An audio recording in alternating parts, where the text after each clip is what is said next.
সকল আজি আমি আগমনৰ ভিত্তি সম্পৰ্কে আলোচনা কৰিম। আগমন অনুমান হৈছে এনে এক অনুমান য'ত এটা সাৰ্বিক যথাৰ্থ বচন প্ৰতিষ্ঠা কৰা হয়। আৰু এই যথাৰ্থ বচনৰ অৰ্থ হৈছে বস্তুগতভাৱে সত্য হোৱাটো। আৰু আমি জানো বিজ্ঞানিক চিন্তা চৰ্চাবোৰ আগমনাত্মক। বিভিন্ন বিজ্ঞানে আৱিষ্কাৰ কৰা মৌলিক নিয়মসমূহ আগমন অনুমানৰ জৰিয়তে এটা সাৰ্বিক বচন প্ৰতিষ্ঠাৰ দ্বাৰা কৰা হয়। উদাহৰণস্বৰূপে মধ্যাকৰ্ষণ শক্তিৰ নিয়মৰ আৱিষ্কাৰ। গতিকে দেখা যায় যে আগমন অনুমানে বস্তুগত সত্যতা প্ৰতিষ্ঠা কৰে।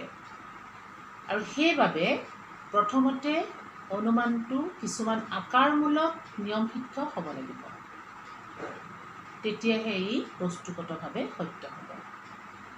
সেয়েহে এই অনুমানৰ ক্ষেত্ৰত প্ৰযোজ্য কেতবোৰ নিয়ম অনুসৰি সিদ্ধান্তটো প্ৰতিষ্ঠা হ'ব লাগিব। দ্বিতীয়তে অনুমানটোৰ বিষয়বস্তু বাস্তৱ জগতৰ বিষয়বস্তুৰ লগত মিল থাকিব লাগিব, অৰ্থাৎ সামঞ্জস্য থাকিব লাগিব। তেতিয়াহে আগমন অনুমানে প্ৰতিষ্ঠা কৰা সিদ্ধান্তটো বস্তুগতভাৱে সত্য হ'ব। গতিকে এক শুদ্ধ যথাৰ্থ বচন প্ৰতিষ্ঠা কৰিবলৈ আগমন অনুমানে কিছুমান কথাৰ ওপৰত ভিত্তি কৰি জ্ঞাত সত্যৰ আধাৰত অজ্ঞাত সত্যলৈ অগ্ৰসৰ হয়। ইয়াকেই আগমনৰ ভিত্তি বুলি কোৱা হয়। চমুকৈ আগমন অনুমানে এটা যথাৰ্থ সামান্য বচন প্ৰতিষ্ঠা কৰিবলৈ যিবোৰ নীতি বা নিয়ম বা বিধিৰ ওপৰত নিৰ্ভৰ কৰে, সেই নীতি নিয়মসমূহকেই আগমনৰ ভিত্তি বুলি কোৱা হয়। এতিয়া চোৱা যে আগমনৰ ভিত্তি বুলি ক'লে আমি কি ক'ম? চমুকৈ আগমনৰ ভিত্তি হ'ল যে আগমন অনুমানে এটা যথাৰ্থ সাৰ্বিক বচন প্ৰতিষ্ঠা কৰিবলৈ যিবোৰ নীতি নিয়ম বা বিধিৰ ওপৰত নিৰ্ভৰ কৰিবলগীয়া হয়, সেই নীতি নিয়মসমূহকেই আগমনৰ ভিত্তি বুলি কোৱা হয়। আগমনৰ ভিত্তি আকৌ দুই প্ৰকাৰৰ: আকাৰগত ভিত্তি আৰু বস্তুগত ভিত্তি। এতিয়া আকাৰগত ভিত্তি আমি সংজ্ঞাটো চাওঁ যে আকাৰগত ভিত্তি হ'ল যে আগমন অনুমানে এটা যথাৰ্থ সাৰ্বিক বচন প্ৰতিষ্ঠা কৰোঁতে আৰু তাৰ আকাৰগত সত্যতা প্ৰতিষ্ঠা কৰিবৰ বাবে যিবোৰ নীতি মৌলিক স্বীকাৰ্য সত্য হিচাপে মানি লয় বা স্বীকাৰ কৰি লয়, সেইবিলাককেই আকাৰগত ভিত্তি বুলি কোৱা হয়। অৰ্থাৎ আকাৰগত ভিত্তিৰ জৰিয়তে আগমন অনুমানে আকাৰগত সত্যতা প্ৰতিষ্ঠা কৰে। আকাৰগত ভিত্তিৰ দুই প্ৰকাৰৰ। কি? প্ৰকৃতিৰ একৰূপতা বিধি আৰু কাৰ্যকাৰণ বিধি। প্ৰকৃতিৰ একৰূপতা বিধি অনুসৰি কি?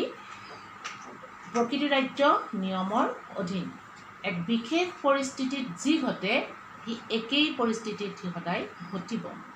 প্ৰকৃতিৰ আচৰণ নিয়মীয়া আৰু একৰূপী। প্ৰকৃতি ৰাজ্যত খামখেয়ালি বা বিশৃংখলতা নাই। এতিয়া চোৱা, প্ৰকৃতিয়ে নিজৰ একৰূপতা দুই ধৰণে প্ৰকাশ কৰে। গতিকে প্ৰকৃতিৰ একৰূপতাৰ প্ৰকাশ দুই ধৰণৰ। মূল স্বভাৱ বা ধৰ্মৰ ক্ষেত্ৰত প্ৰকৃতি একৰূপী আৰু আচৰণৰ ক্ষেত্ৰত প্ৰকৃতি একৰূপী। অৰ্থাৎ প্ৰকৃতি আচৰণৰ ক্ষেত্ৰতে হওক ধৰ্মৰ ক্ষেত্ৰতে হওক প্ৰকৃতি একৰূপী। আমি এনেকৈ ক'ব লাগিব যে প্ৰকৃতি ৰাজ্যত যিমানবোৰ ব্যক্তি বা বস্তু আছে, এই সকলোবিলাক ব্যক্তি বা বস্তুৰ মূল স্বভাৱ বা ধৰ্মৰ ক্ষেত্ৰত প্ৰকৃতি একৰূপী। অৱশ্যে আকস্মিক স্বভাৱ বা গুণৰ ক্ষেত্ৰত প্ৰকৃতিত বিভিন্নতা বা বৈচিত্ৰতা দেখা যায়। সেই বিভিন্নতা বা বৈচিত্ৰতা আকস্মিক গুণৰ ক্ষেত্ৰতে বা আকস্মিক স্বভাৱৰ ক্ষেত্ৰতে দেখা যায়। ইয়াক মৌলিক স্বভাৱ বা গুণ বা ধৰ্মৰ ক্ষেত্ৰত বিভিন্নতাটো দেখা নাযায়। আকস্মিক গুণ উদাহৰণস্বৰূপে আমি মানুহৰ ক্ষেত্ৰত যদি ধৰোঁ, মানুহ নামৰ প্ৰাণীবিধৰ আকস্মিক গুণবোৰ নম্ৰতা, সাধুতা, জ্ঞানী, এইবোৰ হ'ল আকস্মিক গুণ। এই আকস্মিক গুণবোৰ আমি সামান্য ক্ষেত্ৰত প্ৰয়োগ কৰিব নোৱাৰোঁ। কিন্তু মানুহ নামৰ প্ৰাণীবিধৰ মৌলিক স্বভাৱ বা মূল স্বভাৱ বা ধৰ্ম কি? যে মানুহ চিন্তাশীল প্ৰাণী, বুদ্ধিবৃত্তি সম্পন্ন প্ৰাণী আৰু মানুহ মৰণশীল। এইবোৰ হৈছে মানুহৰ মূল স্বভাৱ বা ধৰ্ম। এই ক্ষেত্ৰত কিন্তু মানুহ একৰূপী। কিন্তু এই যে আকস্মিক গুণৰ ক্ষেত্ৰত একৰূপী নহয়। ঠিক সেইদৰে মূল আচৰণৰ ক্ষেত্ৰতো প্ৰকৃতি একৰূপী। অৰ্থাৎ একে ধৰণৰ বস্তু বা ব্যক্তিৰ বা প্ৰাণীয়ে একে পৰিৱেশত একেই আচৰণ কৰে। উদাহৰণস্বৰূপে আজি যি পৰিস্থিতি বা পৰিৱেশত জুয়ে পুৰিছে বা পুৰিব, ভৱিষ্যতলৈও সেই একেই পৰিৱেশ পৰিস্থিতিত জুয়ে একেই আচৰণ কৰিব, অৰ্থাৎ জুয়ে পুৰিব। প্ৰকৃতিৰ একৰূপতা বিধিটোৰ আকৌ দুটা ৰূপ আছে। সেয়া হৈছে সহাৱস্থানৰ একৰূপতা আৰু অনুক্ৰমিতাৰ একৰূপতা। সহাৱস্থানৰ একৰূপতাত কি হয়? দুটা ঘটনা সদায় একেৰাহে বা একেলগে উপস্থিত থাকে। দুটা ঘটনা সদায় একেলগে উপস্থিত থাকে আৰু আমি প্ৰকৃতি ৰাজ্যত দুটা ঘটনাক সদায় একেলগেই অৱস্থান কৰা দেখোঁ আৰু সেই ঘটনা দুটা আমি সদায় একেলগেই পাওঁ। উদাহৰণস্বৰূপে গাখীৰ বগা, কাউৰী কলা আদি। গাখীৰ আৰু বগা গুণটো কি হয়? সহাৱস্থান কৰে। গাখীৰ বগা, কাউৰী কলা, এই গুণবোৰ গাখীৰৰ লগত বগা, কাউৰীৰ লগত কলা, এইবিলাকে কি কৰে? সহাৱস্থান কৰে এই দুটা ঘটনা। কাউৰী মানেই কলা নহয়, কিন্তু কলা গুণটো কাউৰীৰ লগত সহাৱস্থান কৰিছে। এতিয়া আহোঁ আমি অনুক্ৰমিতাৰ একৰূপতালৈ। অনুক্ৰমিতাৰ একৰূপতাত কি হয়? দুটা ঘটনা সদায় একেলগে আগা পিছাকৈ ক্ৰম অনুসৰি ঘটে বা ঘটা দেখিবলৈ পোৱা যায়। উদাহৰণস্বৰূপে ৰাতিৰ পিছত দিন, দিনৰ পিছত ৰাতি। ঠিক সেইদৰে শীতকালৰ পিছত বসন্তকাল, নহয়নে? এই যে ক্ৰম অনুসৰি এটাৰ পাছত আন এটা কৈ আগা পিছাকৈ যে এই দুটা ঘটনা ঘটে বা ঘটনাবোৰ ঘটি থাকে, এয়াই হৈছে প্ৰকৃতিৰ অনুক্ৰমিতাৰ একৰূপতা।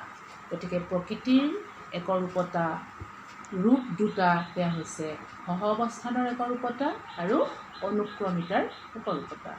অৱশ্যে কোনো কোনো তৰ্কবিদে আকৌ আৰু এটা প্ৰকাৰৰ কথা কয়, সেয়া হৈছে সমানতাৰ আৰু অসমানতাৰ একৰূপতা।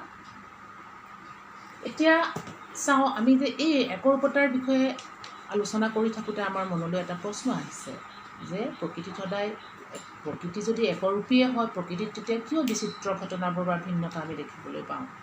তেতিয়াহ'লে প্ৰকৃতিৰ একৰূপতা বিধিটো বা নীতিটোৱে এই প্ৰকৃতিৰ ভিন্নতা বা বৈচিত্ৰতাক অস্বীকাৰ কৰে নেকি? নকৰে। আচলতে প্ৰকৃতিৰ একৰূপতা বিধিয়ে